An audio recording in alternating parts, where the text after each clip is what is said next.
Hi everyone, kumusta kayong lahat mga katimplado? Welcome po sa Timplado Pinoy TV. Ngayong araw po ay magluluto tayo ng beef caldereta dahil may nag-request galing sa Cavite. Para sa iyo to, Ma'am Myra Balindan. Luto tayo ng beef caldereta. So itong ating mga kakailanganin, meron tayong 1.5 kilo na laman ng baka. Tapos meron tayo ditong 4 na pirasong patatas. Bali pinirito ko na para medyo maiksi yung ating video. Patatas, tapos itong carrots, saka yung ating bell pepper, saka siyempre bawang, sibuyas, paminta, beef cubes, tomato paste, tomato sauce, at saka itong ating Reno liver spread. Gagamit din tayo dito ng 1 cup na cheese mga katimplado.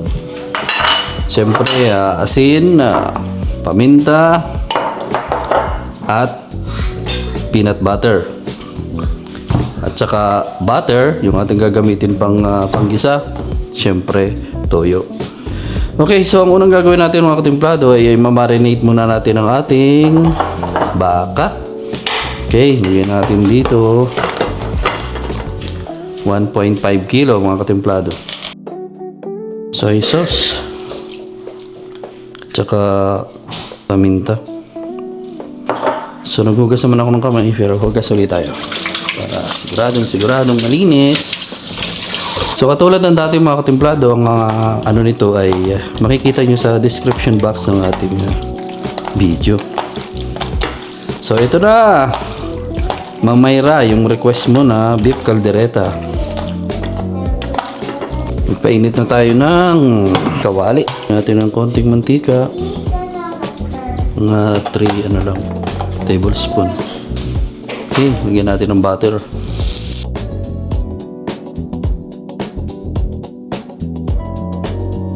Okay, lagyan natin ng bawang. Sibuyas.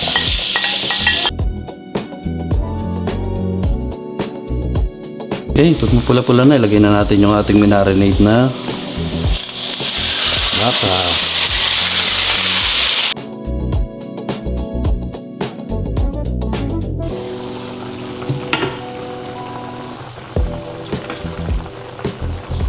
Hindi naman nakatigasan itong karne na ito mga katimplado. So ilagay natin yung 3 tablespoon na patis, tsaka 2 tablespoon na tomato paste. Lagyan na rin natin yung liver spread.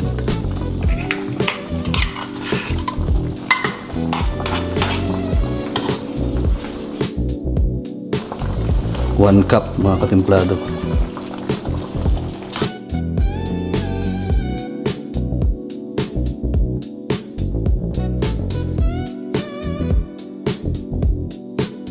Okay, natin ang paminta, mga half teaspoon lang, sinalagyan na natin yung kanina marinade.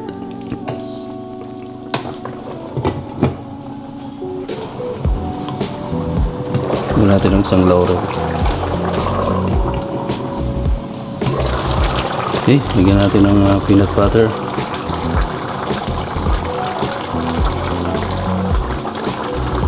Na 2 kutsara lang kasi nilagyan ko na ng yan. Lagyan na natin ng liver spread.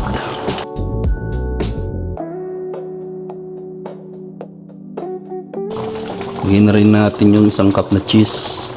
Ginayat na cheese.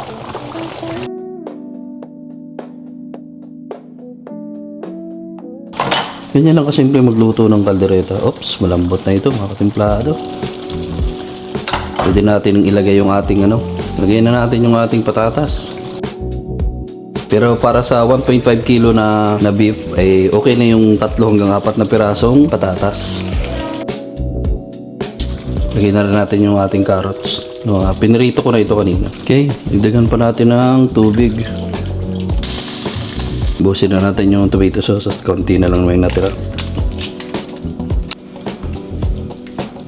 Panghuli natin yung bell pepper kasi dali lang naman yun. Actually, kinakain nga ng hilaw yun. Okay, takpan ulit natin. Okay, mga katimplado, lagyan na natin yung ating bell pepper kasi luto na ito.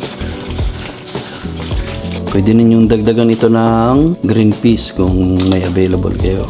Wala akong nakitang green peas. Kakaubusan din minsan dito sa lugar namin. Okay, ang kulo pa. Okay na to. Lagyan pa natin ng konting sabaw at masyado malapot. Okay. Luto na ito mga katimplado. Ilagay na natin sa serving plate. Yan, grabe.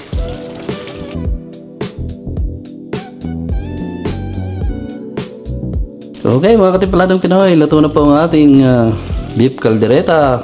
Kung nagustuhan po ninyo ang pagluluto natin ng beef caldereta, huwag kalimutang mag-like and subscribe. Huwag nyo rin kalimutang pindutin yung notification bell para hindi ninyo ma-miss yung susunod nating episode. So, hanggang dito na lang ang ating video mga templado at hanggang sa muli. And God bless sa inyong lahat mga boss.